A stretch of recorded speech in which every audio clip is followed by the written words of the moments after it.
4 წლის ლაზარე შიმშილისგან ტირის და პურის ქერქს ითხოვს. მეგობრებო, ნუ თუ უარს ვეტყვით. დედა და შვილი ამ სამყაროში სრულიად მარტო არიან. არავინ ყავთ ვიზეც იმედს დაამყარებენ. ისინი სოციალური დახმარებით არსებობენ, რომელიც თვეში 300 ოცლარს შეადგენს. დაფიქრდით, ეს თანხა არც საკვებზე ყოფნით, არც ტანსაცმელზე. რემონტის გაკეთებაზე ხომ დედა ვერც კი ოცნებობს. ფანჯარა ჩამსხრეულია, იქიდან ქარი უბერავს. წვიმის დროს კი ჭერიდან წყალი ჩამოდის. სახლში არაფერი აქვთ, არც ქურა, რომ საჭმელი მოამზადოთ, არც ტელევიზორი, არც მაცივარი, არც არეცხი მანქანა, არც ტელეფონი, რომ სასწრაფო გამოიძახოთ. არც ერთი სათამაშო პატარა ლაზარესთვის. და რაც მთავარია, ველოსიპედიც კი არ აქვს. აღარაფერს ვამბობ ზამთრის ტანსაცმელზე. არც ბავშვს აქვს, არც დედას. ბინაც კი არ აქვს. ღვთისმიერმა ადამიანმა ნაცნობმა შეიფარა უსახლკაროები. უფალო, შეეწიე და დაეხმარი ამ ოჯახს, სადაც სიყვარული და რწმენა მეფობს. დედა ბავშვს პირდაპირ შუა ოთახში ბანს. იქ, სადაც ფანჯარაც არ არის. იქვე რეცხავს ტანსაცმელს. ზაფხულში სიცხისგან იხუთებიან. ზამთარში კი გათბობის გარეშე იყინებიან. პატარა ლაზარეს და მის დედიკოს სურთ ეს ყველაფერი უბრალოდ სიზმარი იყოს. თუმცა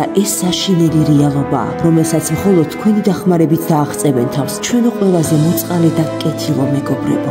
გადარიცხეთ ნებისმიერი თანხა ჩერნოვეცკის ფონდის ოფიციალური საიტის მეშვეობით.